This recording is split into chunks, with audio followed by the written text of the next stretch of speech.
Fala pessoal, aqui quem fala é a doutora Samara, estamos no primeiro episódio dos podcasts Sem Roteiro, estamos com um convidado super especial que, pessoalmente, eu sou super fã. Ele é um escritor de 4 livros, uma pessoa sensacional, uma pessoa que tem uma história incrível, uma história de superação, uma história linda, uma história que a gente se inspira, uma história que vamos chorar, vamos rir, vamos aprender muito hoje, uma história que jovens, adultos, muita gente vai aprender muito hoje. Essa pessoa se chama Samuel e, Samuca, quero que você... já falei o apelido dele, né? Quero que você se apresente. Quem é o Samuel de hoje? Muito prazer estar aqui com você, Samara. Prazer o meu. Desde já, vida longa ao Sem Roteiro. Eu fico muito feliz de poder participar desse primeiro episódio, considerando, né, essa relação afetuosa que nós temos um com o outro, de carinho, de respeito, de admiração que é recíproca também. O Samuel, além de ser autor de livros, né, o Samuel é autor de uma história de superação, mas também é autor de uma história muito triste. Acho que de uma história emblemática, que a depender do ouvido que ouve, pode ser uma história que gera revolta, que gera indignação, e a depender dos olhos de quem vê, também pode olhar para esse cenário de uma maneira mais esperançosa. A minha vida surge, infelizmente, a partir de um homicídio, de um assassinato, né, de uma incidência criminal, em que depois dela, considerando os feitos, eu passo a aparecer no mundo como esse rapaz, né? É um rapaz que comete um crime e que a partir da prisão tem a sua vida transformada pela educação, pela literatura, em especial pela não reincidência, né? Considerando que a expectativa de muitas pessoas é que quem comete crime vai reincidir ou que vai viver nesse círculo criminoso.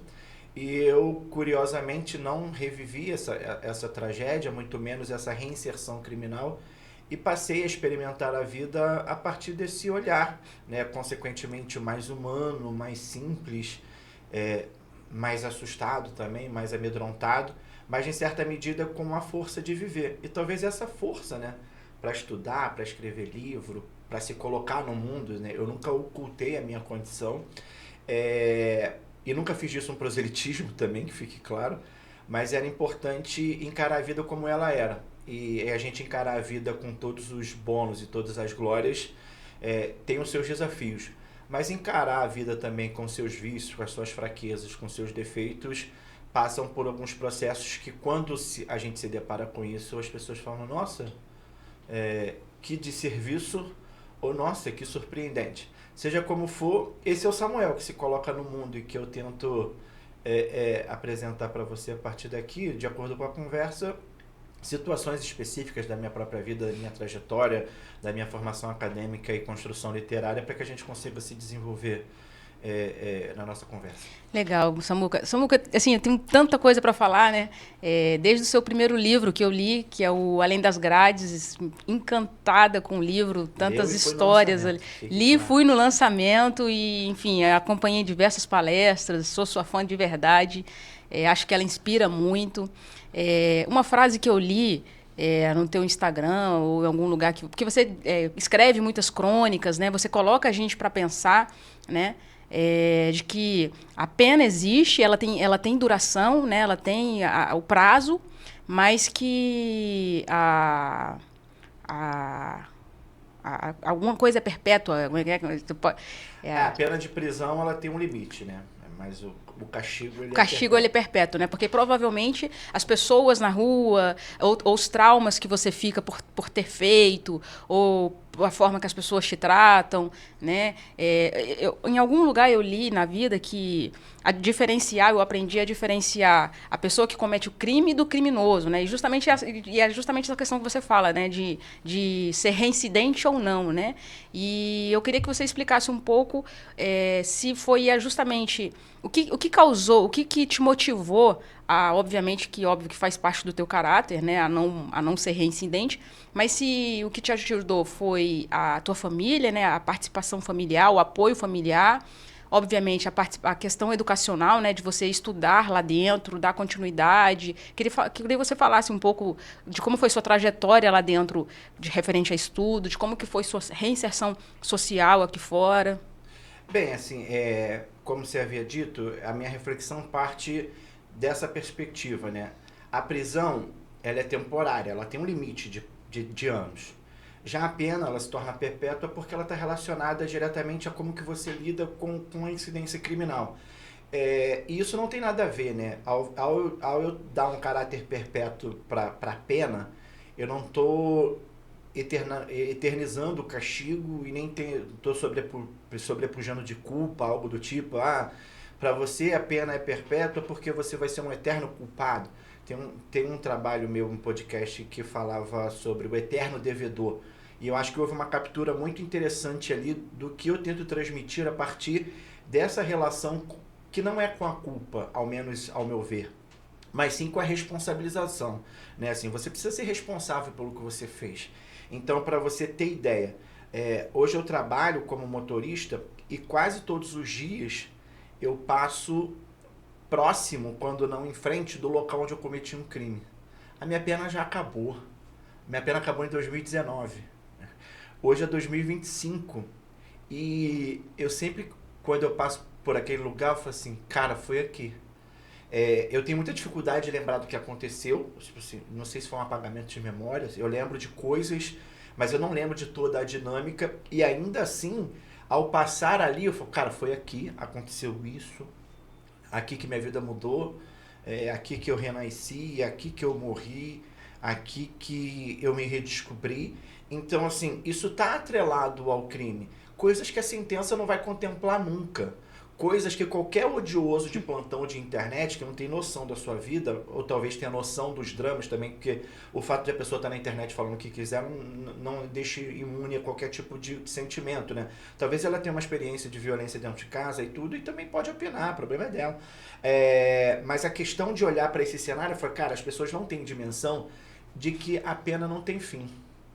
E ao olhar para esse cenário, eu passo a observar como um compromisso meu diário com a responsabilidade do que eu fui. Porque eu não vou deixar de ser. E aí qual é a sacada, né, que eu considero?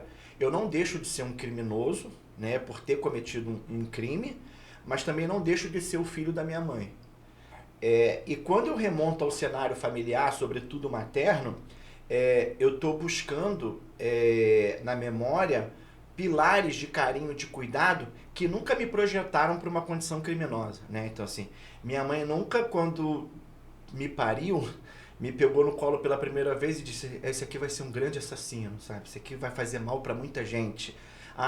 O meu útero é uma fábrica de marginal. Minha mãe nunca me colocou no mundo com essa pretensão, né? Vou lançar pro mal, vou lançar para a sociedade um mal, sabe? Ninguém pensa nisso, né? A gente, às vezes, tem uma produção audiovisual ali, uma cinematografia, uma ficção científica que vai dar a entender de que há um plano mirabolante para destruir o mundo a partir de um parto. E não foi. Então, quando eu volto para minha mãe, eu falo assim, cara, no curso da minha vida eu construí uma trajetória, eu cometi um ato que me coloca no pior cenário da existência, que é o cenário do assassino, do criminoso, do bandido, da dúvida se tem reiteração delitiva, se não tem, ou se na próxima oportunidade que ele vai fazer de novo, me coloca num limbo muito ruim socialmente. E eu não abro mão dele, mas ciente de que eu tenho uma vida anterior a essa que está relacionada ao cuidado da minha mãe, ao cuidado do meu pai, aos bons ensinamentos da minha família, né? Eu vivia lá em casa como a gente chama de apito de cachorro. Dava 10 horas da noite e meu pai assoviava, a gente corria para casa. Quando a gente estava na rua brincando de pique-esconde, naquela época a gente brincava de pique-esconde, quando estava dando 10 horas, se o pique não tivesse com a gente, todo mundo sabia que se desse 10 horas e assoviar, a gente ia sair do esconderijo. Então, no outro dia, o pique ia estar com a gente, porque, deu 10 horas, Samuca e Léo, o pai deles vai assoviar, eles vão ouvir e a gente vai correr para casa. Então, tinha uma disciplina ali, tinha toda uma trajetória que me dá condições de olhar para esse momento da minha vida e falar, cara, eu sou isso, mas eu não sou só isso.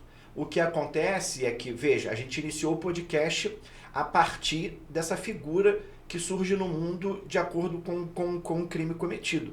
Ou seja, a minha vida passou a ter sentido a partir de um crime praticado. E eu tento assim, cara, isso é o que me coloca no cenário, mas também me dá a possibilidade de eu me manter sóbrio, vivo, constante, a partir dessa relação familiar. Então, o que me diferencia de um criminoso, quanto mais de alguém que cometeu um crime? Nada. né? Assim, você usa a expressão, né? Talvez o teu caráter. Eu não sei o que que é, assim. Eu só sei que eu cometi o crime uma vez e até hoje eu tô seguro de que eu não vou cometer o outro. Eu não tenho, assim, eu não sei o que aconteceu diretamente para eu cometer um crime, sabe? Não sei se foi a morte da minha mãe, não sei se foi o consumo de bebida alcoólica, não sei se foi o contexto atual relacionado à minha vida, à minha existência. Eu não sei, tipo assim, vou buscar na religião para fazer uma regressão, vou tentar por meios clínicos contextualizar o fato para ver o que, que tinha de brecha, eu não sei. Então, assim, mas a percepção que eu tenho de vida hoje me dá uma condição estrutural suficiente para dizer assim, cara, eu não quero passar por isso de novo. E quando eu remonto esse cenário, não é um cenário de sofrimento. Tipo, eu não quero passar pela prisão outra vez, eu não quero que minha família sofra na fila da visita outra vez, eu não quero ficar no calor, no frio da prisão, na fome outra vez. É isso também, mas tem a ver com essa chaga, com esse mal. Eu fiz pessoas chorarem, pessoas que eu sequer conhecia, sabe? Entrei na vida de pessoas da pior maneira possível, sabe? Quem é esse cara? Esse cara cometeu esse assassinato, esse cara fez isso, esse cara... Fala, quem é esse cara? Porque ninguém me conhecia, eu entrei na vida de uma família sem a menor necessidade, sabe? Sem o menor motivo, né? Existia um motivo? Não, sabe? E você fazia parte desse círculo? Também não. Então, assim, o que que faz para eu chegar ali? Então, de certa medida, essas estranhezas e essas impossibilidades de contato, de constância, de vínculo, que me fazem perceber que possivelmente eu não vá voltar para essa prática. E o que que me fez refletir sobre tudo isso, né? Eu vou tentar traduzir aqui quando você conversa, o que contribuiu para a minha ressocialização, o que contribuiu para a minha mudança de vida. Eu acho que principalmente essa minha relação de não olhar só para o fator crime, e quando eu digo que eu não olho só para o fator crime, não estou ignorando o crime, não estou ignorando nada, nem desprezando. Pelo contrário, eu evidencio isso todos os dias. Mas é que somado ao crime, tem essa relação familiar. Então, assim, as pessoas que me conhecem a partir de 2007 me entendem como um assassino. Mas eu nasci em 1986. Até 2007 foram quase 21 anos. Então, eu tenho uma história de vida que é superior a esse feito. E o que que eu fui nesse período? Já que eu não fui construído, formado, educado, moldado para ser um assassino. Então, é essa base familiar, né, que se diluiu no curso do tempo, que me permite encarar a vida a partir dessa lembrança. Fala, cara, eu fui um bom moleque na escola, eu fui um bom vizinho, aprontou, quebrou janela, pulou muro, correndo pipa, bola, o caramba. Foi, mas eu acho que era a traquinagem daquele período em que as crianças viviam sem celulares. Não por opção, né? Porque não existia, não tinha. Quem tinha mais dinheiro. Mas essa relação familiar, e é óbvio, né? A partir dessa relação familiar, esse apoio familiar dentro de casa foi fundamental. Eu venho de um cenário, prisão 2006, 2007, com uma família fragmentada, minha mãe tinha falecido, meu pai estabelece um novo relacionamento, minha irmã se muda a outra casa, e eu fico sozinho com meu irmão dentro da minha residência com suporte paterno, muito embora a gente já trabalhasse e tudo. Quando eu vou para a prisão, a minha família meio que se reconfigura. Não sei se num eventual start, tipo, cara, onde é que a gente estava que a gente não viu isso acontecer? Ou não sei se por uma questão de, tipo, culpa, caramba, a gente foi cuidar das nossas vidas, olha, a gente precisa se reconectar, ou não, estava cada um de fato na sua própria vida, na sua existência, e foi, cara, a gente precisa cuidar dessa demanda nossa aqui, que é uma demanda familiar, que a gente tem um irmão preso. Eu sou o caçula, né, com 20 anos de idade, e aí toda a minha família se organiza para estar junto. E é isso, eu vivi um núcleo familiar durante a prisão, que talvez eu só passei a dar maior atenção quando eu estava preso, né? Nunca que eu desvalorizei minha família quando eu estava solto, não que eu tratava mal meus familiares, a gente não vem de nenhum resquício ou vestígio disso. Cara, tinha uma situação mal resolvida no conflito familiar? Não, a gente estava bem de pai, mãe, irmãos. Então, mas perceber isso a partir da prisão foi uma situação interessante. Sobretudo por dois aspectos. Por entender que a minha família estava conservada, ao mesmo tempo eu ter plena consciência de que uma família estava destruída. Eu falei, cara, eu destruí uma família e a minha continua intacta. Que meleca é essa? Né? E aí sim talvez tenha um pouco de culpa. Porque eu falei, cara, se é tão bom viver assim, por que eu não permiti que outras pessoas vivessem? Mas eu também não tinha noção, né, do que a ausência provocava. A gente só dá valor quando perde, né? Talvez eu falei, cara, é isso que acontece quando a gente perde, a gente pode provocar perdas em terceiros. A gente lida com relações tão individualizadas, tão pessoalizadas, tão particulares de um com o outro, que a gente não tem noção da incidência coletiva que isso se dá. E ali na prisão eu percebi isso. Eu falei, cara, eu não ataquei uma pessoa. Eu ataquei um núcleo familiar, eu ataquei uma comunidade. Isso tem desdobramentos e impactos inimagináveis. E a partir daí eu comecei a fazer, cara, eu não vou conseguir reestruturar esse mal, mas eu não vou fazer isso de novo. Legal. E você falou questão de religião aí, como que é assim? Você fica lá dentro, você passa a se espiritualizar melhor, ou a questão religiosa, ela vai atrás de você lá? Me fala um pouco da sua experiência com a religião lá dentro, e depois que você saiu, o que você acredita, o que você acha da religião no sistema carcerário? Bem, assim, eu não sei se eu passei a me espiritualizar melhor lá dentro. Mas eu considero, eu acho que o Penitência, esse livro que eu escrevi, tem um pouco de relação com isso, é que a prisão ela tem um aspecto religioso por si só. Não à toa, a gente tem por nome do estabelecimento prisional de penitenciária. Mas somada a essa possibilidade de relação com a própria religião, a partir do seu fundamento, né, cara, a prisão impulsiona para a religiosidade, porque a religiosidade se deu por esse aspecto claustro, né, por esse aspecto fechado, meio monástico, e isso se revelou na prisão também, impulsionando para a reflexão, para a expiação da culpa, seja lá como for. Mas abrindo mão dessa percepção histórica, que eu não tenho sequer competência de desenvolver aqui, eu considero a espiritualidade, tudo, um caminho muito interessante para a convivência prisional. Por que isso, né? Você está com multidão de pessoas, mas está isolado, sozinho. Então você está numa cela com 50 pessoas e ao mesmo tempo você está sem ninguém. Porque você não conhece as pessoas, você pode ter os dramas parecidos, tudo, e isso vai te apontar para algum lugar, né? Que é para um lugar de solidão, de isolamento, de tudo, que na prisão ele é preenchido por esse sagrado, né? É um sagrado majoritariamente cristão, é um sagrado predominantemente evangélico, é um sagrado, né, e um rito, um costume desenvolvido na prisão que vai fazer com que você compreenda que Deus te castigou severamente, mas não te entregou à morte. Isso é uma expressão bíblica, tá? De um salmo.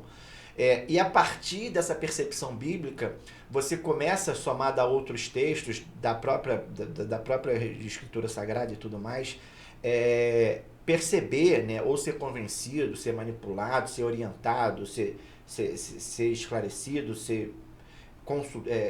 ter disponibilizado para você uma percepção que a tua vida tem uma relação direta com aquelas coisas que estão escritas. Então você passa a encontrar ali um caminho, ou uma rota, uma orientação que vai te levar para um lugar que não é o lugar da criminalidade. E isso vai somar força. Veja, eu sou preso dia 21 de abril de 2007. Eu chego na delegacia, tomo uns tapas. Aí eu vou pro hospital, porque eu estava baleado, tomo um tapa também. Aí quando acaba aquele rito de delegacia, de flagrante e tudo, eu sou transferido para uma carceragem.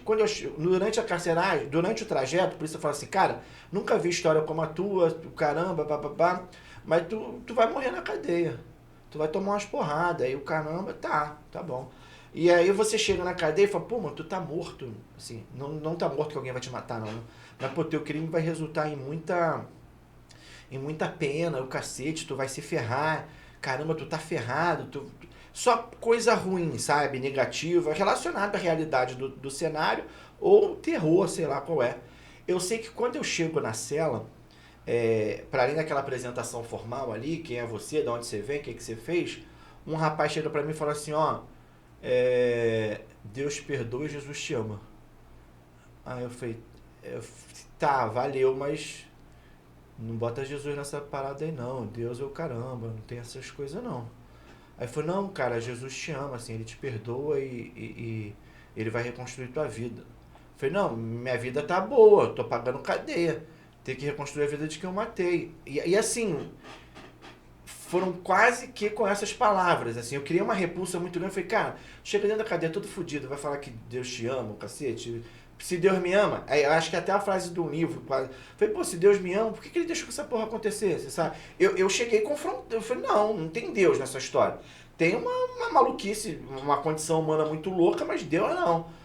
Ele se virou, porque acho que ele viu ali um pouco de tensão, me deixou sozinho, mas eu, no meu isolamento, né, eu falei, cara, quem é esse cara que me ama? Quem é esse cara que me perdoa? Não converso com um, não converso com o outro. Não quero papo com ninguém. Tô trancado numa cela com um monte de homem. Mas a última palavra que eu ouvi foi que Jesus me amava. Anterior a essa, eu ouvi dizer que eu ia morrer, que eu tava fudido, que... Aí, cara, se sobrepôs uma palavra de esperança. Eu falei, cara, alguém me perdoa. Se eu mesmo não me perdoo, quem é essa pessoa que me perdoa? E aí deixou um pedacinho de uma Bíblia lá, caramba, eu começo a ler sem entender o que é, passo a ouvir o que eles estão dizendo. Tem uma dinâmica religiosa muito curiosa na prisão, que é o cântico. Tem horário para cantar na prisão, então eu não sei qual é o fundamento psicológico disso, mas faz muito bem você ter um momento de cântico na prisão, você pode cantar, sabe? Você canta alto, as músicas têm uma melodia interessante, e é isso, é a capela, né? É uma garrafa de 2 litros fazendo barulho de bateria no chão, uma percussão, e as pessoas cantando. Então é aquele clamor mesmo, que às vezes é numa cela, é 2, às vezes é numa galeria, às vezes é só num grupinho, mas dificilmente é sozinho. Então você percebe ali que tem um movimento muito interessante, e cantar me fez bem, ouvir aquela mensagem de esperança de que Jesus ia fazer isso, aquilo, outro, me ajudava, entender que Jesus restaurou a vista de um cego, que poderia restaurar a minha vida, porque o cego era rejeitado, muito embora eu não fosse um assassino, mas também ia mudar a minha vida, compreender nos fatores bíblicos que personagens que cometeram crimes tiveram a sua vida transformadas também. Falei, bem, isso não está distante da minha realidade, apesar do tempo ser outro. Então essas coisas passam a fazer sentido, e são as que são mais disseminadas, né? A leitura da Bíblia, a influência evangélica dentro da prisão, vou usar uma expressão inadequada aqui, mas é um absurdo. Assim, ela é assustadora, assim, a prisão é quase que um tsunami com questões evangélicas, assim, vai de lavada. Como a finalidade, tá, eu vou me distanciar um pouquinho de um aspecto político, né, que as pessoas entendem que é um projeto de poder e tudo. Eu tenho muita dúvida se é um projeto de poder, muita dúvida mesmo em relação a esses acontecimentos na prisão. Sabe? Eu não vejo um agente religioso como um cara planejando um domínio a partir da prisão. É uma questão de conquista. Eles têm muito claro essa relação de Deus e diabo, de que você precisa se arrepender dos seus pecados, ser salvo. Se isso tem um cerne de dominador anterior a tudo isso, é uma outra questão. Mas dentro da prisão é mais uma relação muito afetiva mesmo. Eles acreditam que Deus pode transformar aquelas vidas. E eles veem isso acontecendo. Eu vi isso acontecer comigo. A partir dessas experiências religiosas, eu fui me aproximando. Ah, cara, Guilherme de Pádua matou e foi pra igreja, fulano matou e vai pra igreja. Ah, hoje nas notícias você vê, né? Ah, matou, daqui a pouco tá na igreja, vira pastor, caramba. Mas não é que você só tem porrada de tudo quanto é lado. E o único que fala que te ama, que vai te salvar, que vai mudar a tua vida, é a igreja, né? O polícia passa na galeria, não por maldade, fala assim, e aí, bandido? Chamar o preso de bandido é uma questão de respeito, fala malandro, né? No último caso é interno, ou rapaz, ou senhor, mas e aí, bandido? Fala vagabundo. Numa expressão coloquial que ele entende que faz parte do jogo de pronome de tratamento ali, mas a relação é respeitosa, não é uma situação de esculacho.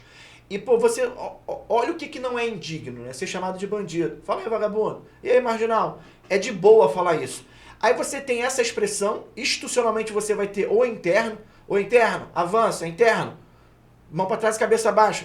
E de repente você está numa redoma religiosa dentro da própria prisão, que um agente religioso vem e diz assim, ô irmão, fala meu irmão em Cristo, fala servo de Deus, opa, você é meu irmão, o pai te ama. Tem uns termos familiares ali, de vínculos, que você vai se aproximar. Pô, é melhor ser chamado de irmão todo dia do que ser bandido, de interno. Então você vai criando familiaridades com isso, e isso vai te aproximando, vai te acolhendo, vai te dando uma possibilidade de enxergar outra vida.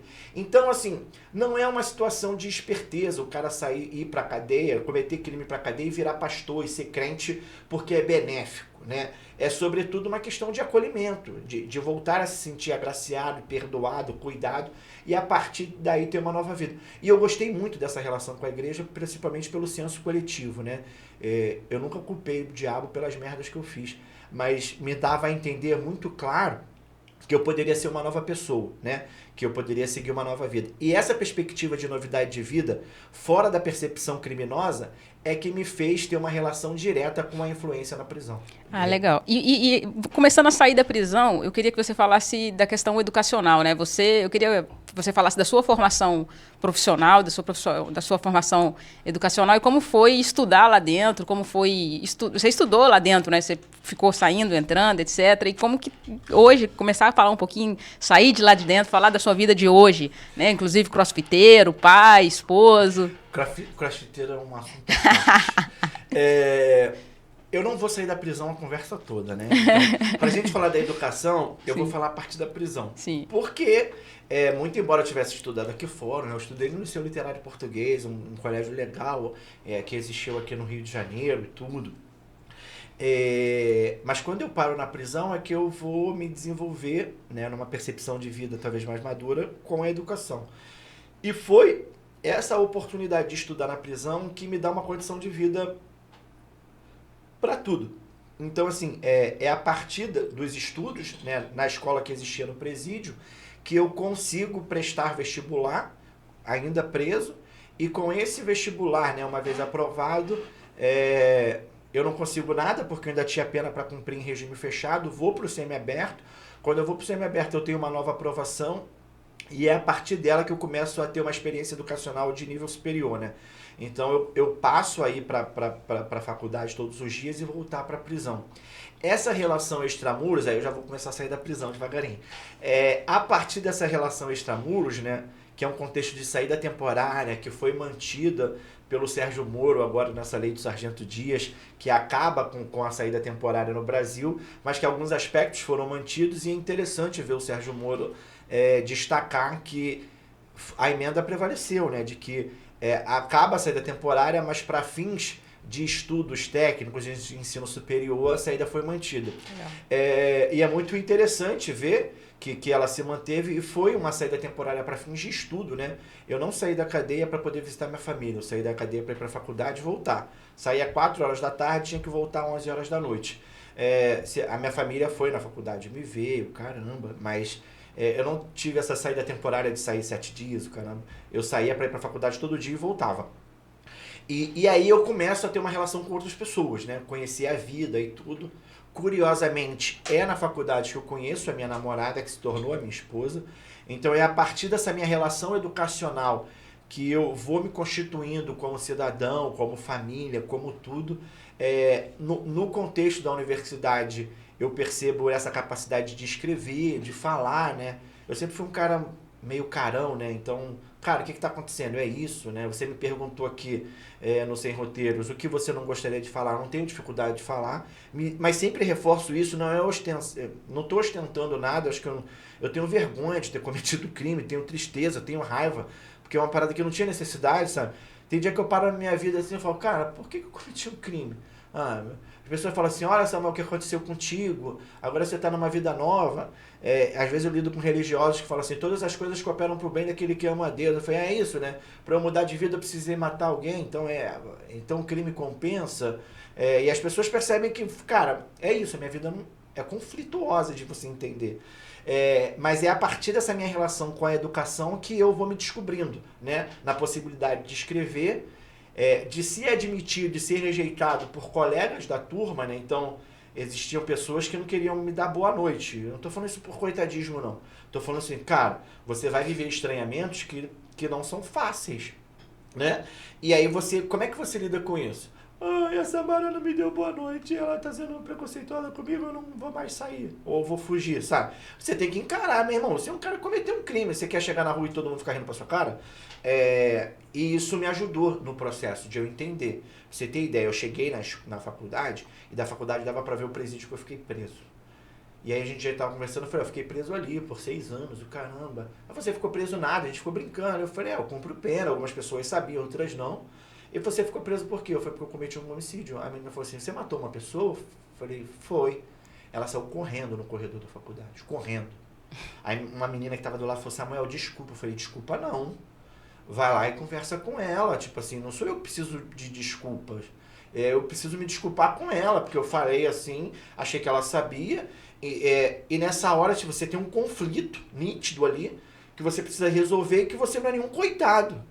Né, assim, e também você não é nada, você só é uma pessoa que tá cumprindo pena e tá falando da sua vida porque você é bocudo. Se você não falar, você vive. Mas se você não falar, você é um psicopata, mentiroso, que oculta as histórias para poder se beneficiar outras vezes. Olha o problema que a gente arruma por falar ou por não falar. E aí conversou com ela, trocou ideia, se tornou minha amiga, né, Laura? A gente se tornou bastante amigo. Tinha dia que eu ia pra faculdade, ela falou, você comeu? As pessoas falam que a comida da prisão é muito ruim, você quer lanchar, você quer fazer alguma coisa? Então tem esses conflitos de estranhamento e também tem a aceitação, né? Cara, te desejo força, vai aí, o que você precisa. Então, nessas situações antagônicas de rejeição, de proximidade, de acolhida e de desprezo, você vai se formando enquanto pessoa. E isso te ajuda, né? Porque você está num ambiente educacional, não é meu amor, vem pra cá, e não é sai daqui, bandido, suma da minha frente.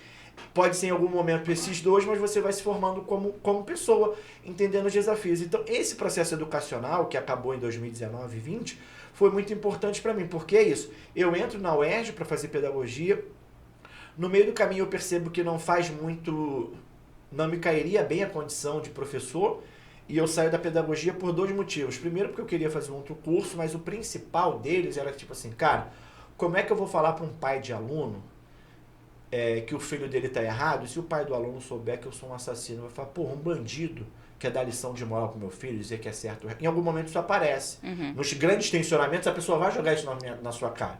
Né? Lá em casa eu lido com o Diogo, né, que é meu enteado, que a gente chama de filho, tava com 1 ano, tá com 12. Todo dia eu falo assim, o Diogo um dia vai falar que eu não sou pai. Então quando ele crescer, que eu for dar-lhe uma prensa nele, eu falo, cala a boca, tu não é meu pai. E isso não pode ser um choque para ninguém aqui, não pode ser uma revolta dele, uma ingratidão dele por todo esse tempo de cuidado, né? Lá na rua onde a gente morava era esburacada, não tinha asfalto. E, quando chovia, eu sempre levei Diogo na carcuna, então fiz de tudo. Ainda vai chegar um dia que esse moleque vai olhar para mim, cala tua boca, tu não é meu pai, tu não é porra nenhuma minha. E como é que eu vou ouvir isso? Vou ouvir isso como não sou pai dele. Então eu me preparava um pouco para entender também quem eu era ali, né? De eu não me sentir numa situação de ingratidão com os conflitos que gerassem. Eu falei, cara, não vai dar para eu ser professor porque alguém vai jogar essa verdade na minha cara e eu não vou saber reagir muito bem a isso, eu não sei, e eu não quero encarar, né? Eu não quero encarar isso. E aí decidi fazer outro curso. Aí prestei o Enem, fui para o UFRJ fazer gestão pública, por entender que a gestão pública, né, para desenvolvimento econômico e social, para participar de projetos, formular políticas públicas seria mais interessante para o que eu tinha almejo, né, para o que eu desejava. Eu fui para a pedagogia pensando no bem que a educação me proporcionou na prisão. E de repente eu me dei conta de que eu poderia pensar na educação a partir da formulação de políticas públicas. E aí migro para o curso, vou para a UFRJ, me deparo com outro cenário, né? Todo o carinho, toda a acolhida que eu recebi na UERJ não foi fácil na UFRJ, foi bem conflituoso, mais pesado. Somado a isso, né, eu cheguei na UFRJ e tinha uma reportagem minha, né, educação da nova identidade, diz o preso que passou para a Universidade Federal a partir de um Enem realizado na prisão. Foi uma reportagem muito interessante, assim, positiva, né? Mas assustou a comunidade acadêmica. Tipo, cara, a gente tem um preso aqui. Né? E isso provocou algumas celeumas, algumas dificuldades de interação. Mas pouco a pouco, né, a vivência acaba revelando outras coisas, né? O dia a dia, as constâncias, a disposição de estudar, o reconhecimento de si também favoreceu com que eu me desse bem nessa trajetória. Bem assim, em que sentido? Bem com uma avaliação acadêmica satisfatória, bem com uma conclusão de curso num tempo muito diferente dos demais, consegui concluir antes do que outros colegas, bem porque quando eu saí do semiaberto, fui pro aberto colocar a tornozeleira, meus colegas de turno celebraram que eu não precisaria voltar mais prisão, que eu ia dormir em casa, bem porque quando eu tirei a tornozeleira e fui pro livramento condicional, meus amigos entenderam que era um momento importante na minha vida, bem porque eles acompanharam todo esse processo e era um dilema que a gente tinha ali, ó. Cara, eu ia pra casa e contava do preso que eu ouvi falar no jornal. agora eu vou para casa e falo do preso que eu convivo na sala de aula. Isso mudou a realidade de dezenas de famílias, né? Até eu chegar na família de um para trocar ideia, até eu chegar na família da minha esposa, né? Falar, cara, meu colega da faculdade, tô namorando o menino da faculdade. Bom, tô namorando o menino da faculdade que tá preso. Não, como é que é? Ele tá preso, tá na faculdade. Então, isso também foi um desafiador. Mas, pouco a pouco, eu fui entrando dentro da casa das pessoas, presencialmente, hoje pela literatura, por essa história de superação, e tenho feito da minha vida um testemunho, né, vivo, na possibilidade de a gente discutir as coisas, né? A miséria humana, a resiliência humana, a esperança humana, a descrença, né? Cara, esse país está perdido mesmo, né? Porra, no primeiro podcast da menina, ela chama um assassino ao invés de chamar um professor, um policial, botando aqui um estigma antagônico, se fosse. Mas é isso. Então a gente pode olhar para essa vida de diversas formas possíveis. Ah, legal. E vamos falar um pouquinho aqui da minha profissão, aproveitar que você puxou isso aí. Como é que foi sua relação com advogado ou advogados que passaram nos seus processos? Foi defensor? Como que foi a relação? Como que você enxerga isso como cliente? A minha relação foi tumultuosa, né? Existem estratégias de defesa que geravam conflito para mim individualmente. Não era o que eu queria. E é isso, né? Se você constitui advogado, cala a tua boca, deixa o profissional trabalhar. Ponto. E eu me incomodei muito com essa sujeição, né? Eu fui submetido por desconhecimento. Fala, cara, agora você tem um advogado, vai cuidar da sua trajetória por você. E eu não entendia muito bem os movimentos que eram feitos. E fala, cara, eu não quero isso. A ponto disso, né? Vamos pra audiência, você não fala nada, e ele lá fazendo as defesas, fazendo as coisas dele, eu quero falar.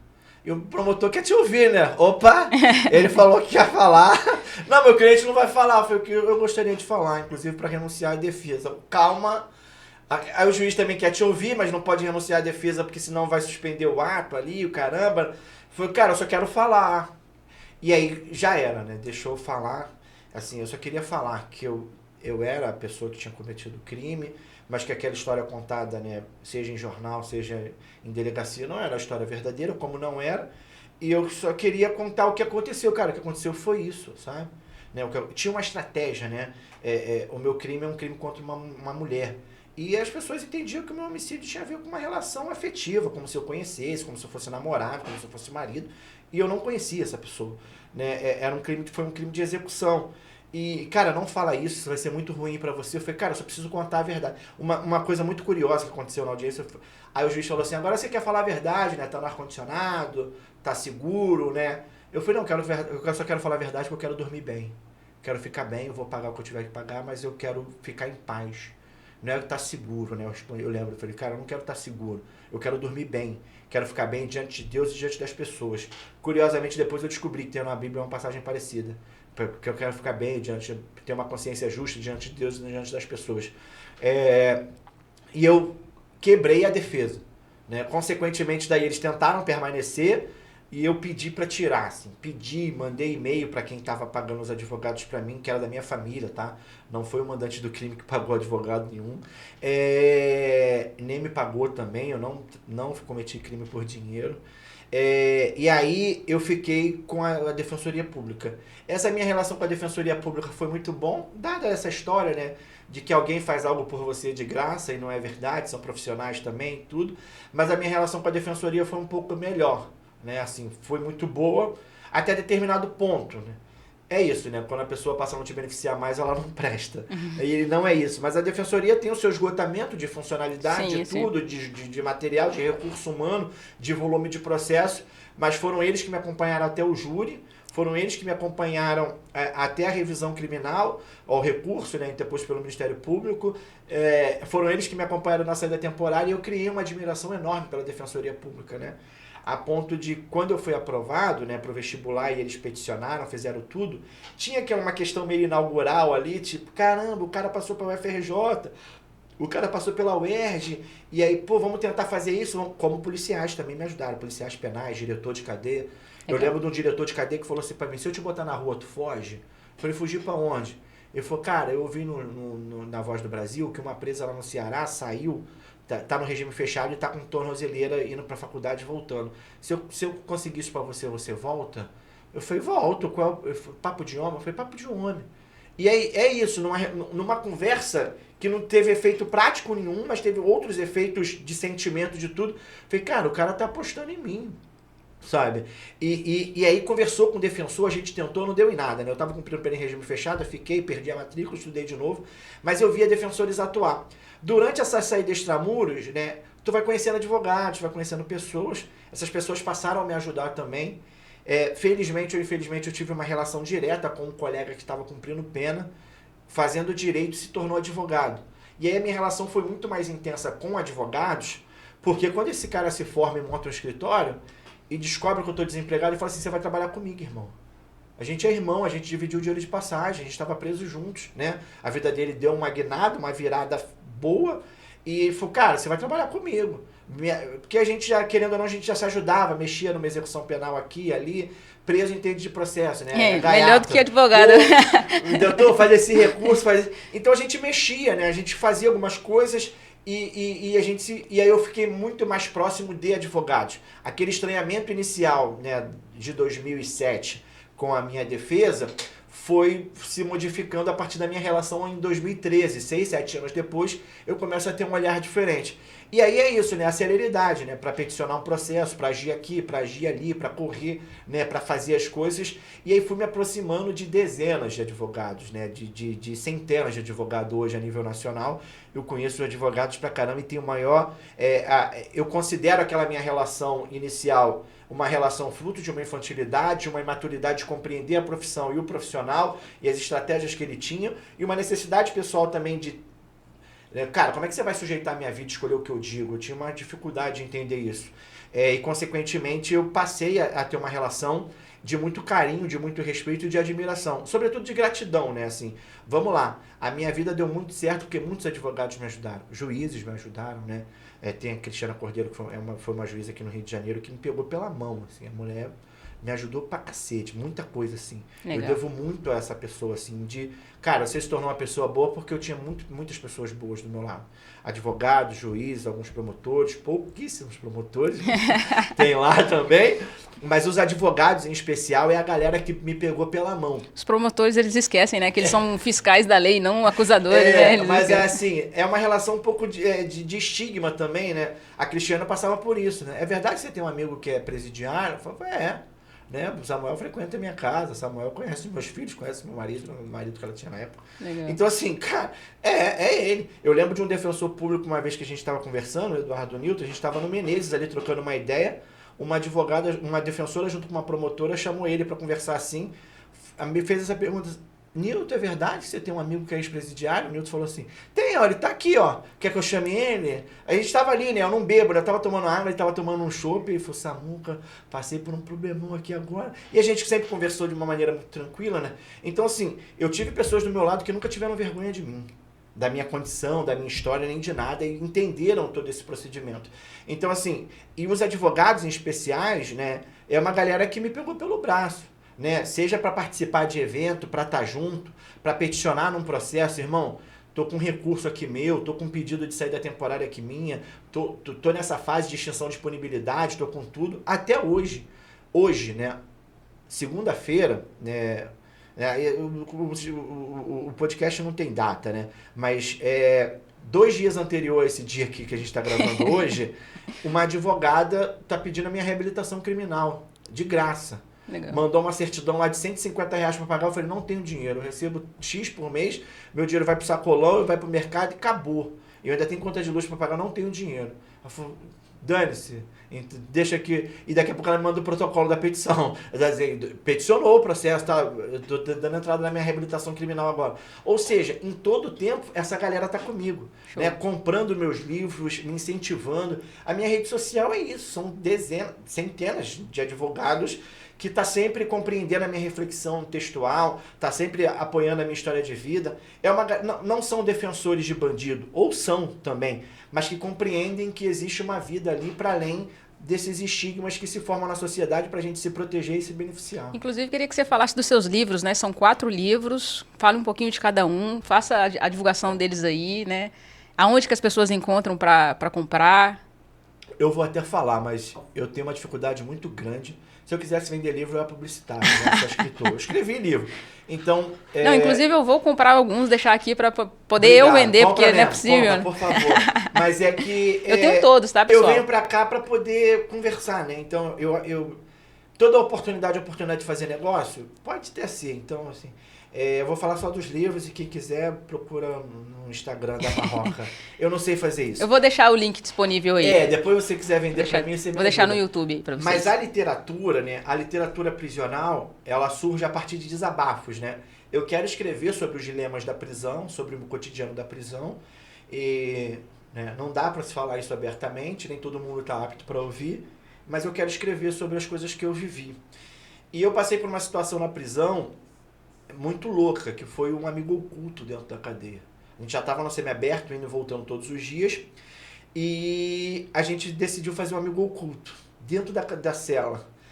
E aí ficou aquela discussão, eu não vou dar presente para vagabundo, aí é isso, tem um cara que cometeu estupro, assalto, homicídio, sequestro, tráfico, tá todo mundo ali. O encontro das águas. Que tipo de água é essa, não me pergunta. Mas é um encontro das águas ali, um encontro de todas as trajetórias. Aí falou, que? Eu vou tirar dinheiro de casa pra comprar presente pro meu filho, pra comprar presente pro Samuel, assassino? Vou comprar, vou nada. Aí ficou aquela discussão, uma celeuma danada. E eu tô achando que ele é interessante. Eu falei, cara... Mas, cara, com muita discussão, com muito tudo, funcionou o Amigo Oculto. Aconteceu, assim, com todas as brigas possíveis, rolou o Amigo Oculto, eu ganhei uma havaiana linda, eu dei uma blusa pro Salomão muito maneira, todo mundo trocou presente, uma média de 40 presos. E eu falei, cara, eu vou escrever sobre isso desde o início. E ali eu fui, na época era Facebook, escrevi um textinho sobre o Amigo Oculto na prisão. Aí você imagina, né, todo mundo tá de sacanagem, né, e o presente da vítima, e não sei, e aí reações das mais legítimas possíveis e das mais... fantasmagóricas e assustadoras, né? Seja como for, aquilo ali criou uma celeuma muito grande. E aí um amigo meu que ficou preso, que foi uma referência, faleceu, né? Luiz Alberto Mendes.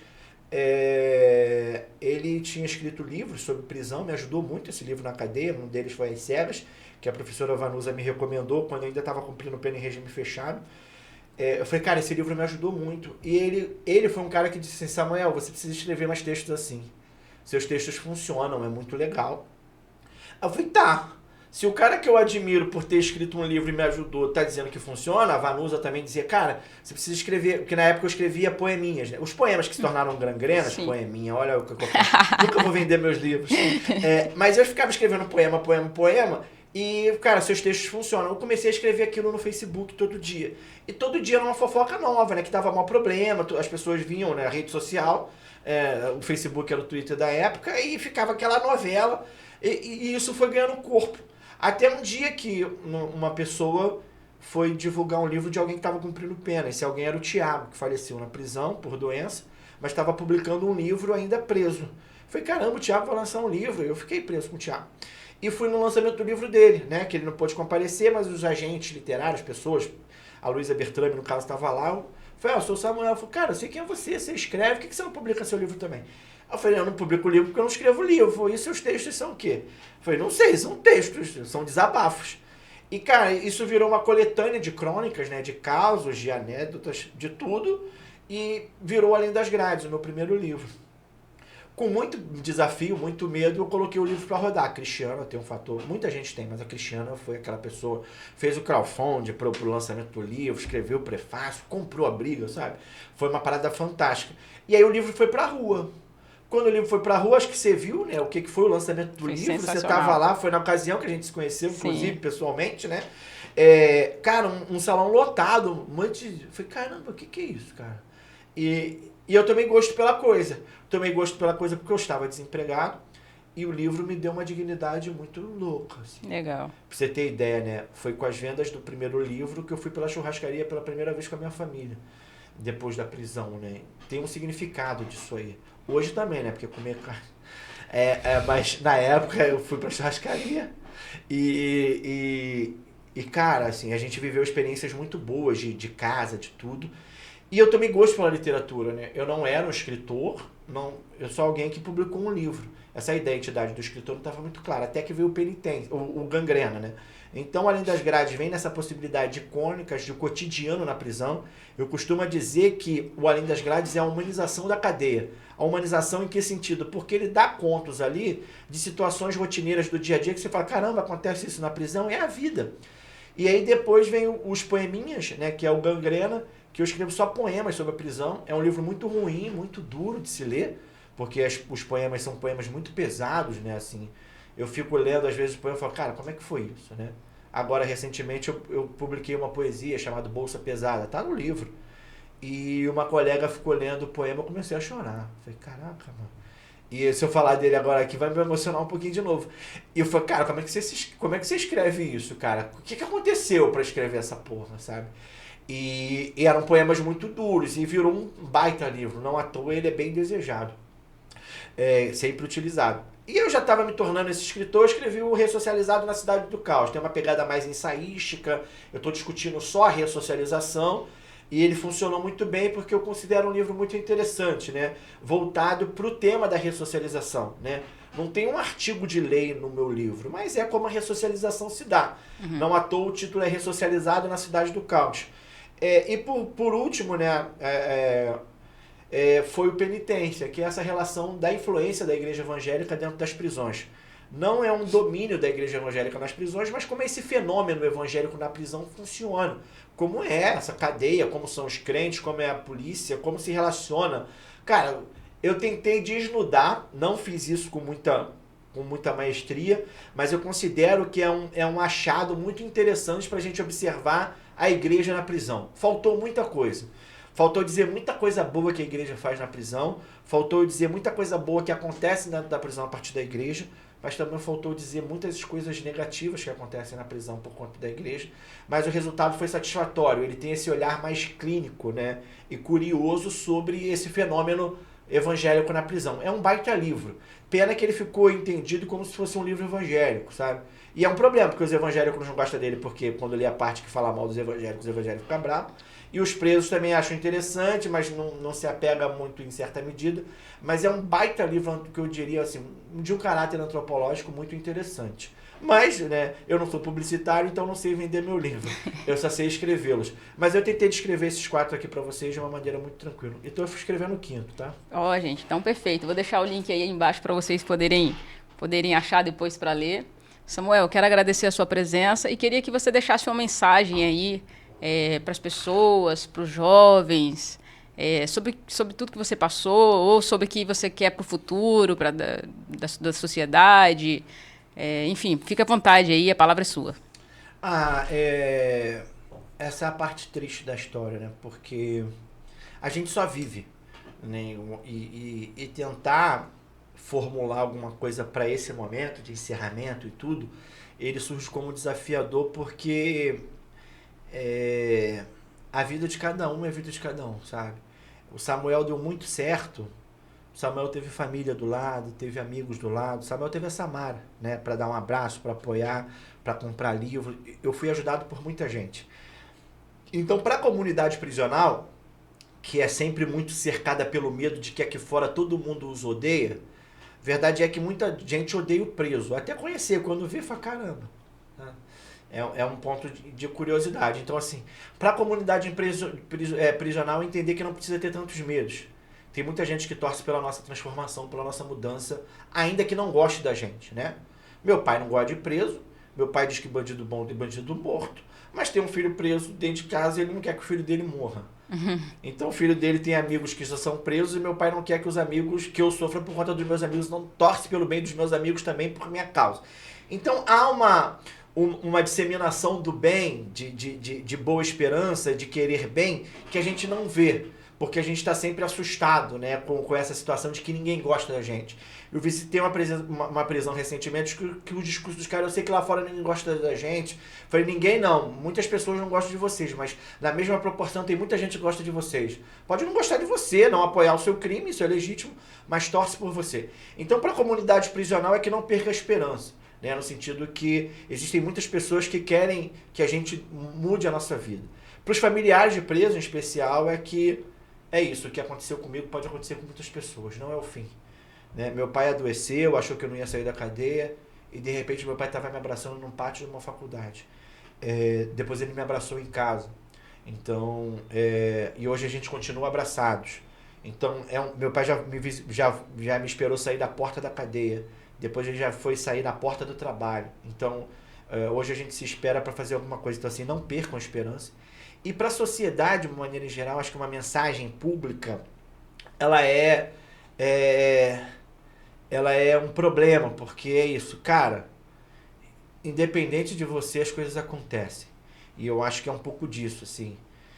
Não adianta ser tão duro, porque você não vai destruir todas as rochas do mundo. E não adianta ser tão macio que você não vai absorver todas as coisas. Não vai.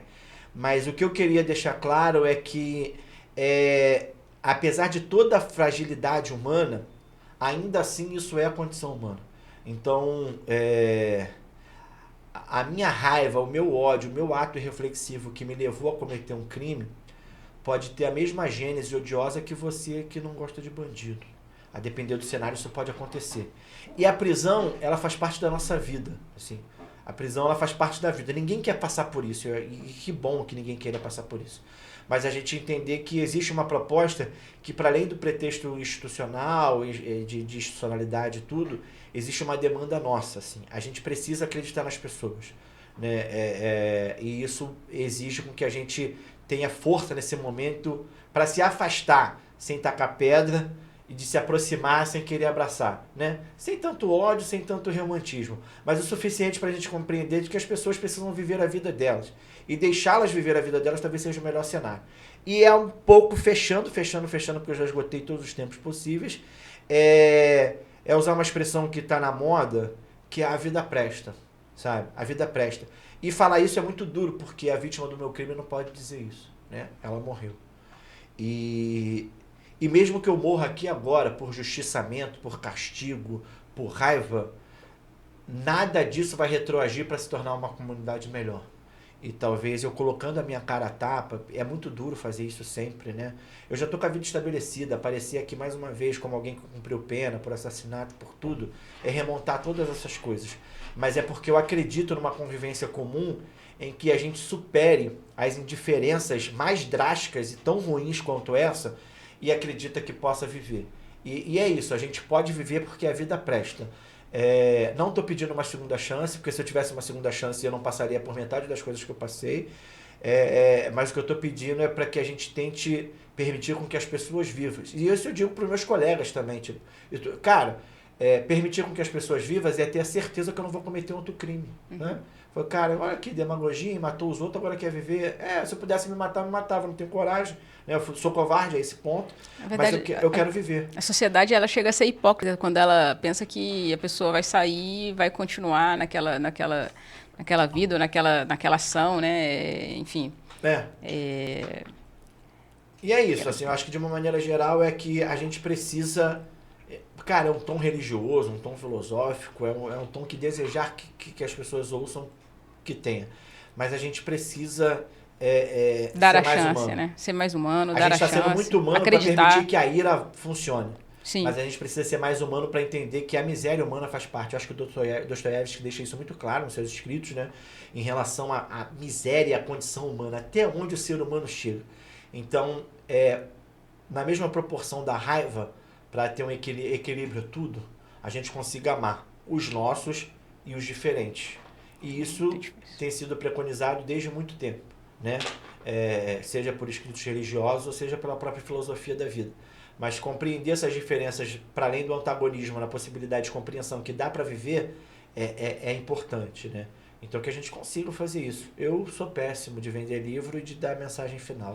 Isso, gente. Gostei muito. Amar os nossos e os diferentes, né? É preciso. É preciso. Muito obrigado, Samuel.